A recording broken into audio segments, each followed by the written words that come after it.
بسم الله الرحمن الرحيم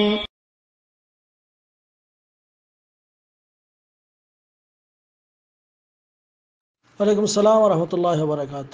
বাংলাদেশ থেকে এক ভাই মোবাইল নাম্বার শেষে 9198 জানতে চেয়েছেন, কেউ যদি কাউকে কোনো সাদকায়ে জারিয়া দেয় এবং সে যদি সেটা ব্যবহার না করে তাহলে দাতা কি সওয়াব পাবে?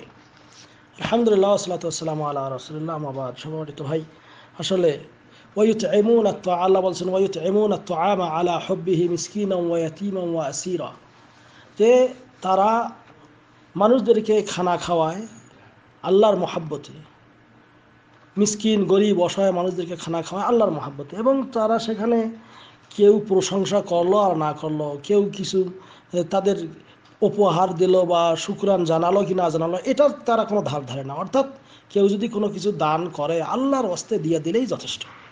তো এখন কোনো লোক যদি আপনাকে বা যে কাউকে আপনি সাদকায়ে জারিয়া হিসেবে করলেন, এখন সে যদি সেটা প্রয়োজনের সময় ব্যবহার করে বা ব্যবহার না করে কিছুদিন রেখে দেয়, সময় মতো ব্যবহার করে, তাতেও দাতা অবশ্যই সওয়াব পাবে, দাতা সওয়াব পাবে। এমনকি একটা হাদিসে এসেছে যে নবী করিম সাল্লাল্লাহু আলাইহি ওয়াসাল্লাম বলেছেন যে কিছু লোক, এক ব্যক্তি একদিন দান করতে জাকাতের মাল দিতে যে একজন গরিব মানুষকে দিলেন, এরপরে স্বপ্নে দেখলেন যে গরিব মানুষকে তুমি একজন ধনী মানুষকে দিলেন, ধনী পর স্বপ্নে দেখলেন যে আমি তো ধনী মানুষকে সদকা দিয়েছি, অর্থাৎ জাকাত দিয়েছি। তখন বলেন আলহামদুলিল্লাহ, আল্লাহর প্রশংসা, যে আল্লাহ রব্বুল আলামিন আমাকে এই ধনীকে দেওয়ার তৌফিক দিলেন, কারণ হয়তো সে এখান থেকে শিক্ষা গ্রহণ করতে পারে।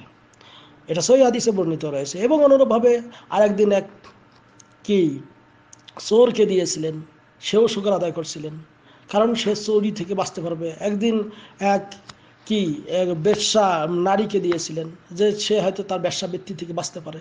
তারপরেও তার এই দানটা কি হয়েছে? কবুল হয়েছে। আল্লাহ রব্বুল আলামিন এটা কবুল করেছেন। কাজেই যে ব্যক্তি দাতা, সে যদি সদকায়ে জারিয়া দান করে, মনে করেন কোনো একটা টিউবওয়েল একখানে দিয়ে দিলেন, ওই দাতা অবশ্যই সওয়াব পাবেন, তবে ইউজ করলে এটা ভালো। এখন তাতে যদি আপনার কোনো এরকম কেউ কখনো প্রয়োজনের সময় ইউজ করে না করলে তাতে কোনো সমস্যা নেই। অর্থাৎ দাতা তার সওয়াব পাবে তার নিয়ত অনুযায়ী।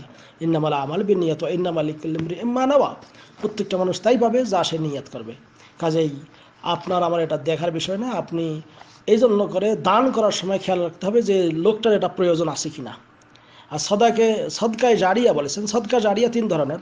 বিশেষ করে সেটি হলো যে এই কোনো মসজিদ মাদ্রাসা ইত্যাদি এগুলো বানিয়ে দিলেন, অথবা ব্রিজ কালভার্ট ইত্যাদি নির্মাণ করে দিলেন, অথবা টিউবওয়েল বসিয়ে দিলেন, অথবা মাসহাফ অথবা কোনো মাসহাফ কোরআন যদি আপনি দিয়ে দিলেন সদকা হিসাবে মসজিদে। এখন অনেক সময়, সব সময় তো মানুষ পড়ে না, কিছুক্ষণ রেখে দেয়, হয়তো প্রয়োজনের সময় পড়ে, তাহলে ইনশাল্লাহ সওয়াব পাবে। তবে হ্যাঁ, যদি ইউজ হয়, ব্যবহার হয়, এটার সওয়াবটা আরও সে বেশি পেতে পারে। আল্লাহ আলম বিসওয়াব। সাল্লাল্লাহু আলা নবিয়িনা মুহাম্মদ। আসসালামু আলাইকুম ওয়া রাহমাতুল্লাহ।